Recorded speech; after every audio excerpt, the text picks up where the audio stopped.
Hello everyone. यहाँ पे market के सबसे बढ़िया स्टॉक और मेरा फेवरेट स्टॉक यहाँ पे अवांटन लिमिटेड को देख लेते हैं। ये स्टॉक दोस्तों धीरे धीरे करके अपने सपोर्ट के लेवल के आसपास बढ़ रहा है, जहाँ पे कि उस लेवल पे आने का हम काफ़ी दिनों से स्टॉक का वेट कर रहे थे। और आपको शायद अगर दोस्तों याद हो तो ये स्टॉक के अभी तुरंत रिजल्ट भी आए हैं। लेकिन उसके पहले मैं आपको एक इम्पॉर्टेंट चीज़ बता देना चाहता हूँ। लाइक अगर ये स्टॉक आपका जो सपोर्ट की लेवल अभी हम मार्क करेंगे, उस लेवल पे अगर आ जाता है, देन फिर चांसेस रहेगा कि अगर उस लेवल से रिवर्सल दिखाएगा स्टॉक, देन पहले की तरह जैसे हर 6 महीने में ऑलमोस्ट आप देखेंगे तो स्टॉक आपका 100% का रिटर्न डिलीवर कर देता है। आप इसके चार्ट एनालिसिस कीजिएगा एक बार, आपको पता चलेगा कि ऑलमोस्ट हर 6 महीने में 6-5 महीने में ऑलमोस्ट स्टॉक आपका ये जो स्टॉक है, वो आपके जो पैसे हैं वो यहाँ पे 100% तक के रिटर्न यहाँ पे डिलीवर आसानी से कर देता है। और जो सपोर्ट के लेवल के आसपास हम इसको अभी कैप्चर करने की बात करने वाले हैं, मतलब कि जो सपोर्ट के लेवल के आसपास स्टॉक के हम आने का वेट कर रहे हैं, अगर वो स्टॉक उस सपोर्ट के लेवल पे आ जाता है एंड वहाँ से अगर रिवर्सल दिखाता है, देन फिर वापस इसमें चांसेस रहेगा कि स्टॉक आपका कहीं न कहीं 100 से लेके 120% तक के रिटर्न आसानी से आपको डिलीवर करता हुआ दिख सकता है। अब उसके पीछे लॉजिक क्या है? क्योंकि मैंने कुछ एनालिसिस किए हैं, उसके बेसिस पे मैं आपको ये चीज़ें बता रहा हूँ। ऐसे ही मैं हवा में तीर नहीं मार रहा हूँ। और वो एनालिसिस क्या है वो तो मैं आपको एक्सप्लेन करूँगा ही। लेकिन उसके पहले यहाँ पे एक बार स्टॉक के रिज़ल्ट आए थे अभी थोड़े दिन पहले, उसको एक बार डिस्कस कर लेते हैं। एंड क्या वो जो पैटर्न हम निकालने वाले हैं, जो लेवल हम निकालने वाले हैं, वो वर्क करेगा कि नहीं करेगा, उसके बारे में भी बात कर लेंगे एक बार। क्योंकि आपको रिजल्ट देख के वो सारी चीज़ों का भी एक अंदाज़ा लग सकता है। तो आइए एक बार पहले रिजल्ट देखते हैं एंड उसके बाद फिर इस पे आगे डिस्कशन करेंगे, इसके चार्ट एनालिसिस करेंगे। तो यहाँ पे देखिए, अगर दोस्तों नेट सेल्स की बात करेंगे, तो ये जो क्वार्टर था वो आपका 1 साल पहले का क्वार्टर था।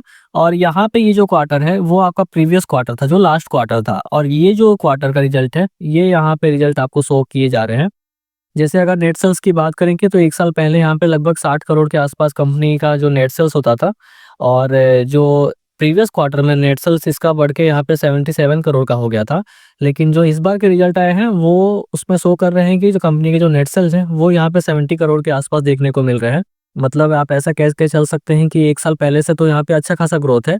लेकिन प्रीवियस क्वार्टर से यहाँ पे ग्रोथ नहीं है, थोड़ा बहुत वहाँ पे एक स्लाइटली अप डाउन आपको देखने को मिल रहा है। और वैसे ही अगर आप ईबिटा की यहाँ पे बात करेंगे तो 1 साल पहले यहाँ पे कंपनी का 24 का ईबिटा होता था। और जो लास्ट क्वार्टर था वहाँ पे कंपनी का जो ईबिटा है वो बढ़ के 34-35 के आसपास हो गया था। लेकिन जो इस बार का ईबिटा आया है वो 32 के आसपास आया है। तो सेम नेट सेल्स की जैसा 1 साल पहले से तो ग्रोथ है, बट प्रीवियस क्वार्टर से यहाँ पे एक स्लाइटली ड्रॉप देखने को मिल रहा है इसमें। और सबसे यहाँ पे इम्पोर्टेंट चीज़ प्रॉफिट आफ्टर टैक्स की यहाँ पे बात करेंगे, तो उसमें भी ऑलमोस्ट आपको वही सेम कंडीशन देखने को मिल रही है। 1 साल पहले कंपनी का जो प्रॉफिट होता था वो लगभग यहाँ पे 16-17 करोड़ के आसपास कंपनी यहाँ पे प्रॉफिट जनरेट करती थी। और जो प्रीवियस क्वार्टर था वहाँ पे कंपनी का जो प्रॉफिट था वो लगभग 23 करोड़ के आसपास निकल के आ रहा था। लेकिन जो इस बार का प्रॉफिट आफ्टर टैक्स है, मतलब जो कंपनी का प्रॉफिट है, वो लगभग 20 करोड़ के आसपास देखने को मिल रहा है। सेम वही 1 साल पहले से तो यहाँ पे ग्रोथ है, अच्छा ग्रोथ है। लेकिन जो प्रीवियस क्वार्टर है उससे थोड़ा बहुत एक स्लाइटली ड्रॉप है यहाँ पे। सो ये मिला-जुला यहाँ पे स्टॉक का यहाँ पे रिजल्ट है। और वहीं अगर आप इसके शेयर होल्डिंग पैटर्न्स की बात करेंगे वो तो आपको पता है अच्छे यहाँ पे देखने को मिलते हैं। हालाँकि एक इसमें कंसर्न का विषय ये भी है, क्योंकि प्रमोटर के जो स्टेक है वो आप देखिए पहले ऑलमोस्ट एक जैसे बने हुए दिखते थे। लेकिन ये क्वार्टर में यहाँ पे प्रमोटर ने अपनी थोड़ी-सी होल्डिंग जो है वो यहाँ पे कट डाउन किया है, मतलब एक घटाई है यहाँ पे प्रमोटर ने अपनी होल्डिंग। और पब्लिक की जो होल्डिंग है वो यहाँ पे थोड़ी बहुत बढ़ती हुई दिख रही है। सो जो ये प्रमोटर का होल्डिंग यहाँ पे कम करना एक यहाँ पे कंसर्न का विषय हो सकता है। और रिजल्ट तो आपने देख लिए। अब चार्ट पे चलते हैं एंड क्या पैटर्न बन रहा है उसको भी यहाँ पे देखने की कोशिश करते हैं। लाइक आप ये देखिए दोस्तों, ये कुछ इस हिसाब से पैटर्न बन रहा है। और यहाँ पे मैंने आपको यही बताया था कि एक बार अगर देखिए क्या होता था पहले कि स्टॉक में हम 2 इंडिकेटर लेके चलते थे, एक तो सुपर ट्रेंड और दूसरा 26 और 55 डेज ईएमए यूज करके चलते थे। और आपको मैंने काफ़ी वीडियो में आपको यही एक्सप्लेन करता था कि आप देखिए जो ये सुपर ट्रेंड और ईएमए का लेवल था, उसके नीचे आप देखिए स्टॉक आपका काफ़ी टाइम से नीचे नहीं गिर रहा था, इसके नीचे क्लोजिंग नहीं ले रहा था।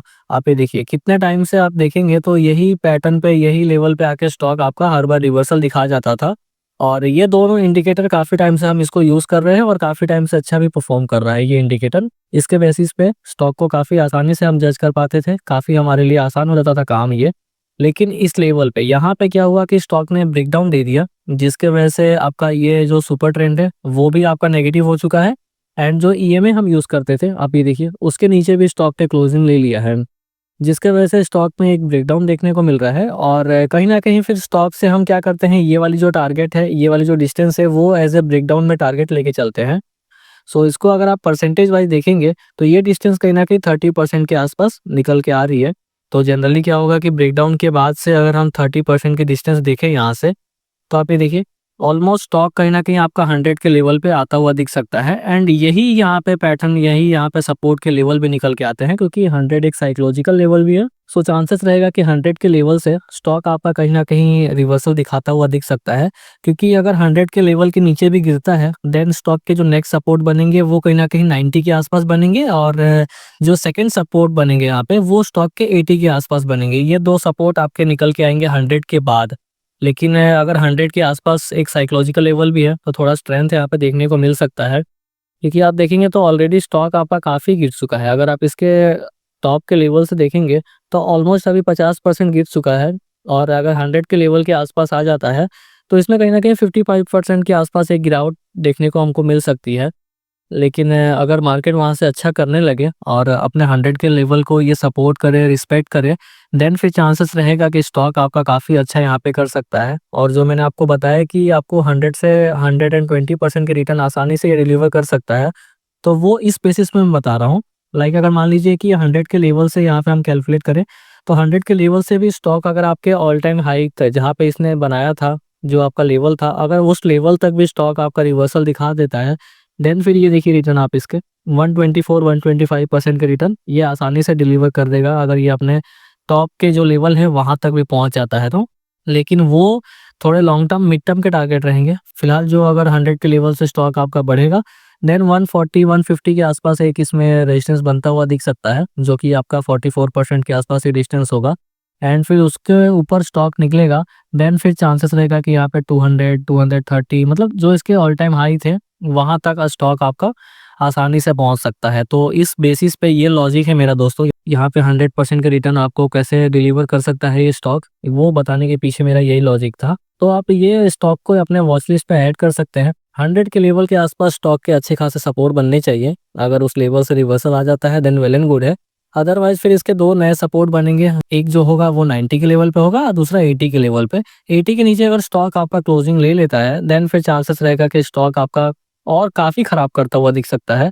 लेकिन इतना अच्छा स्टॉक है, शायद उतनी नौबत ना आए। लेकिन मार्केट है, हम ऐसा कुछ कंफर्म कह के भी नहीं चल सकते हैं। जो पैटर्न है वो उसके बेसिस पे हम यहाँ पे रह सकते हैं, उसके बेसिस पे हम स्टॉक को जज करने की कोशिश कर सकते हैं। तो आई थिंक दोस्तों, अब अवांटल को लेके ऐसा कुछ डाउट रहा नहीं होगा, सारी चीज़ें क्लियर हो चुकी होगी। आप स्टॉक को आसानी से ट्रैक कर सकते हैं, क्योंकि काफ़ी क्वालिटी वाला स्टॉक है। एक आध क्वार्टर खराब हो जाने से स्टॉक खराब नहीं होता, कंपनी खराब नहीं होती है। इसलिए आप इसको ऐसा हो तो अपने वॉच लिस्ट में ऐड कीजिए, इसको ट्रैक कीजिए, एंड फिर उसके अकॉर्डिंग आप अपने एनालिसिस करके जो भी आपका डिसीजन है वो आप इसमें ले सकते हैं। सो चलिए फिर इस वीडियो में आप इतना ही रख सकते हैं। अवांटल को लेके आप कोई डाउट रहा नहीं होगा। तो सर मिलते हैं फिर नेक्स्ट वीडियो में, तब तक के लिए आप अपना और अपनों का खूब ख्याल रखिए। धन्यवाद।